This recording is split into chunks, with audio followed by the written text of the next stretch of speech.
तो मूवी की शुरुआत एक प्राचीन कहानी से होती है जिसमें बताया जाता है कि आज से लगभग 2000 साल पहले जापान में एक रानी हुआ करती थी जिसका नाम हिमिको था। लोग उसे मौत की देवी कहते थे क्योंकि जिसे भी वह अपने हाथों से छू लेती उसकी मौत हो जाती। लेकिन एक दिन रानी का सेनापति उसके खिलाफ ही बगावत कर देता है और रानी को बंदी बनाकर किसी अनजान टापू पर कैद करवा देता है। वहीं रिचर्ड नाम का एक शख्स जिसने हिमिको की कहानी पढ़ी थी वह उस पर अपनी रिसर्च शुरू कर देता है और हिमिको की कब्र तक पहुंचने के लिए उस आइसलैंड की खोज करने निकल जाता है। रिचर्ड की एक छोटी बेटी भी थी जिसका नाम लारा था और जब वह उसे छोड़कर गया था तब लारा की उम्र बहुत कम थी। लेकिन अब लारा बड़ी हो चुकी है और वह बॉक्सिंग सीखने के साथ ही कुरियर्स डिलीवर करने का भी काम करती है। लारा का कोच उसे अक्सर फीस देने के लिए टोकता रहता है लेकिन अभी उसके पास इतने भी पैसे नहीं थे कि वह अपनी फीस दे सके।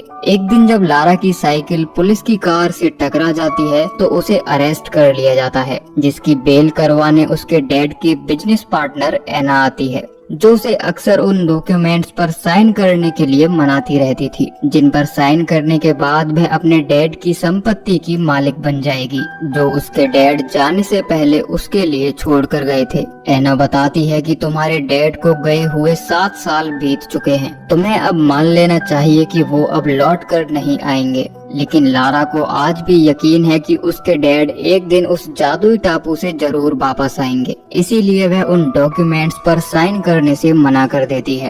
तभी एना बताती है कि अगर तुमने उस प्रॉपर्टी को साइन नहीं किया तो कंपनी उसे बेच देगी और साथ ही उस घर को भी नीलाम कर दिया जाएगा जिसके साथ तुम्हारे बचपन की यादें जुड़ी हैं। लेकिन अपने पुराने घर को बचाने के लिए वह मजबूरन उन डॉक्यूमेंट्स पर साइन करने के लिए अगले दिन एना के ऑफिस पहुंच जाती है। इससे पहले कि वह उन डॉक्यूमेंट्स पर साइन करती वहां बैठा शख्स उसे एक जापानी पजल देता है जिसे उसके डैड यहाँ छोड़ कर गए थे। अब लारा उस पजल को सॉल्व करने लगती है और तभी अचानक से वह खुल जाती है जिसके अंदर लारा और उसके डैड की तस्वीर थी। साथ ही चाबी और एक नोट भी मिलता है जिस पर लिखा था the first letter from my final destination. अब लारा उन डॉक्यूमेंट्स को साइन किए बिना ही अपने पुराने घर चली जाती है और बॉल पर लिखे अपने डैड के नाम के पहले लेटर को प्रेस करती है और चाबी डालकर जैसे ही घुमाती है तो वहाँ एक सीक्रेट दरवाजा ओपन होता है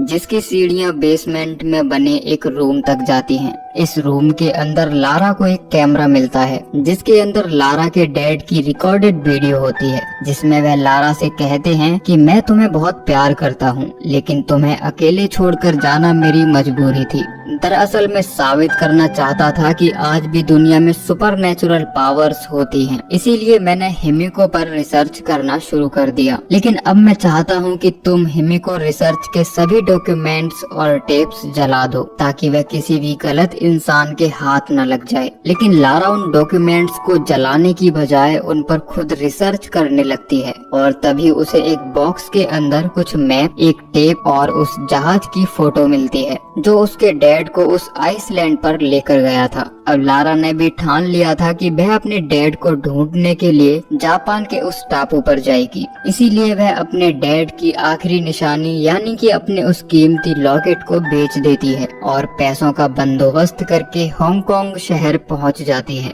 वह उस जहाज की तलाश में कई लोगों से पूछताछ करती है लेकिन तभी कुछ लड़के उसका बैग चुराकर भागने लगते हैं। लेकिन लारा से पंगा लेना उन लड़कों के लिए भारी पड़ जाता है। वह उनका पीछा करती है और उन्हें पकड़कर बैग देने के लिए मजबूर कर देती है। तभी लारा को वह जहाज मिल जाता है जिसकी उसे तलाश थी। वह जहाज के कैप्टन लूरेन को वह नक्शा दिखाकर डेविस आइसलैंड पर चलने के लिए कहती है। पहले तो लू वहां जाने के लिए मना करता है क्योंकि आज से 7 साल पहले उसके पिता भी उसी आइसलैंड पर गए थे जो आज तक वापस नहीं लौटे। लेकिन लारा उसे जाने के लिए मना लेती है। अब वो दोनों उस मैप को फॉलो करते हुए आगे बढ़ते हैं। तभी लारा को अपने डैड की रिसर्च से पता चलता है कि कुछ और भी लोग हैं जो हिमिको की टॉम को खोजने में लगे हुए हैं। अब कई दिन का सफर तय करने के बाद ये लोग उस आइसलैंड के नजदीक पहुंच जाते हैं लेकिन यहाँ उनका सामना एक भयंकर तूफान से होता है जो उनके शिप को पूरी तरह तहस नहस कर देता है।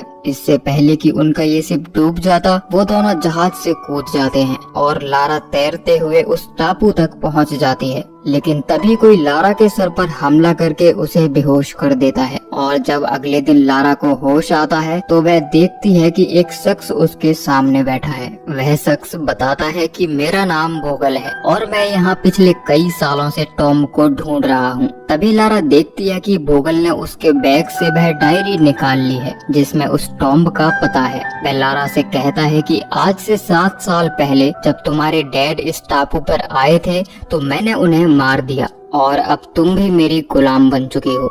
जिसके बाद उसे भी उन मजदूरों के साथ शामिल कर दिया जाता है जिन्हें यहाँ गुलाम बनाकर लाया गया था। अब चूंकि बोगल को लारा की डायरी से हिमिको की टॉम का पता मिल चुका था, इसीलिए वह सभी मजदूरों को लेकर उस जगह पहुँच जाता है और सभी को काम पर लगा देता है। तभी एक मजदूर जिसकी हालत काम करने लायक नहीं बची थी, बोगल उसे गोली मार देता है। ये देखकर लू गुस्से में एक गार्ड पर हमला कर देता है और लारा को वहाँ से भागने के लिए कहता है। लारा मौका पाते ही वहाँ से भाग जाती है, लेकिन पेड़ से बने पुल को पार करते समय उसका पैर फिसल जाता है और वह नीचे बह रही नदी में जाकर गिरती है। वह नदी के बहाव के साथ बहती हुई गहरी खाई में गिरने ही वाली होती है, लेकिन तभी वहाँ उसे एक प्लेन नजर आता है जिसे पकड़कर वह लटक जाती है। लेकिन इस प्लेन की हालत देखकर लग रहा था कि वह काफी समय से यहाँ पड़ा है, जो जंग लगने के कारण गल चुका था। और इससे पहले कि प्लेन नीचे गिरता, लारा किसी तरह कॉकपिट के अंदर पहुंच जाती है और उसमें रखे पैरासूट को निकालकर नीचे कूद जाती है।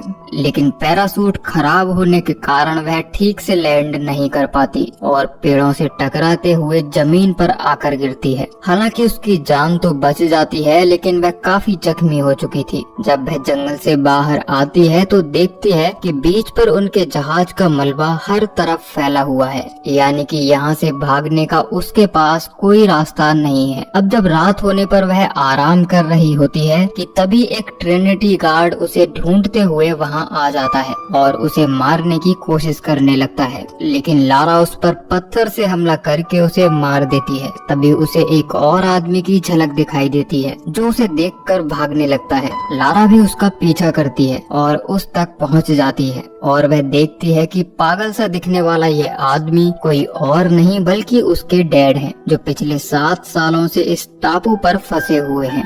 अपनी बेटी को यहाँ देखकर रिचर्ड काफी इमोशनल हो जाता है और उसे हक कर लेता है, जिसके बाद वह लारा का इलाज करता है और अगली सुबह लारा से पूछता है कि आखिर तुम यहाँ तक पहुँची कैसे। लारा बताती है कि आपके रिसर्च पेपर्स की मदद से, लेकिन अब वो सभी डॉक्यूमेंट्स बोगल के कब्जे में हैं। ये सुनकर रिचर्ड उस पर गुस्सा हो जाता है और कहता है कि मैंने तुमसे उन सभी पेपर्स को जलाने के लिए कहा था। अगर बोगल ने उस कब्र को ढूंढकर हिमिको को जगा दिया तो उसका श्राप पूरी दुनिया के लिए मुसीबत बन जाएगा। वहीं दूसरी तरफ बोगल उस डायरी की मदद से हिमिको की टॉम ढूंढ लेता है और उस सैटेलाइट फोन से अपने मालिक को बता देता है कि उसे कब्र मिल गई है, अब तुम हमें यहाँ से ले जाने के लिए ट्रांसपोर्ट भेज दीजिए। वहीं लारा भी ये जानती थी कि इस आइसलैंड से निकलने का एकमात्र तरीका बोगल का वह सैटेलाइट फोन है, जिसे लेने के लिए वह बोगल के कैंप में जाती है और वहाँ से वह फोन ले लेती है। तभी वह एक सिक्योरिटी गार्ड को मारकर लू और बाकी लोगों को आजाद कर देती है, लेकिन दूसरे सिक्योरिटी गार्ड्स उन्हें भागते हुए देख लेते हैं, जो उन पर गोलियां चलाकर कई लोगों की जान ले लेते हैं। हालांकि लू और लारा भी उनमें से कई सिक्योरिटी गार्ड्स को मार देते हैं, लेकिन बोगल रिचर्ड को बंदी बना लेता है और उसे दरवाजा खोलने के लिए फोर्स करने लगता है, क्योंकि उस दरवाजे को सिर्फ रिचर्ड ही खोल सकता था, लेकिन वह अपने जीते जी ऐसा कभी नहीं करता। इसीलिए बोगल उसे मारने के लिए गन पॉइंट करता है, लेकिन लारा वहां आकर सब रोकने के लिए कहती है और अपने डैड की जान बचाने के लिए वह उस दरवाजे को खोल देती है, जिसका रास्ता सीधे एक गहरी खाई के अंदर जाता है। अब ये सभी लोग एक एक करके नीचे उतरते हैं और रानी हिमिको की कब्र की तरफ बढ़ने लगते हैं, लेकिन कब्र तक पहुंचने का रास्ता बहुत ही खतरनाक था। तभी बोगल का एक साथी गलत जगह पैर रख देता है और अचानक से जिससे वे सभी दीवारों के अंदर कैद हो जाते हैं। इससे पहले कि कोई कुछ समझ पाता, उनके पैरों तले जमीन खिसकने लगती है। ये देखकर सभी लोग घबरा जाते हैं, लेकिन लारा हिम्मत दिखाकर उस गेट तक पहुंच जाती है, जिसके अंदर एक खास तरह की चाबी लगाकर उसे खोल देती है और उन सभी की जान बच जाती है। अब ये लोग रानी की कब्र तक पहुंच जाते हैं, जिसके अंदर और भी बहुत सारी डेड बॉडीज रखी हुई थी। तभी उनको हिमिको की असली कब्र दिखाई देती है, जिसे बोगल के लोग खोलने की कोशिश करते हैं, जिसके अंदर पिछले 2000 सालों से जादूगरनी हिमिको कैद थी। तभी लारा वहाँ की दीवारों पर बने चित्रों की मदद से समझती है कि हिमिको कोई जादूगरनी नहीं थी, बल्कि वह तो एक साधारण रानी हुआ करती थी, जिसे कोई घातक बीमारी हो गई थी। इसीलिए वह जिसे भी छूती उस इंसान की मौत हो जाती। लेकिन रानी नहीं चाहती थी कि ये बीमारी बाकी लोगों में भी फैल जाए, इसीलिए उसने खुद को इस आइसलैंड पर कैद कर लिया। यानी कि ना तो वह कोई जादूगरनी थी और ना ही उसे यहाँ कोई कैद करके लाया था, बल्कि वह यहाँ तो अपनी मर्जी से आई थी। तभी बोगल का एक साथी जिसने हिमिको को छुआ था, उसके शरीर में इन्फेक्शन फैल जाता है और वह दर्द से बुरी तरह तड़पने लगता है, जिसे तड़पता देख बोगल उसे गोली मार देता है। लारा कहती है कि हमें इस बॉडी के साथ कोई छेड़छाड़ नहीं करनी चाहिए, लेकिन बोगल उसकी बात नहीं सुनता और वह उस बॉडी से एक उंगली काट कर अपनी पॉकेट में रख लेता है।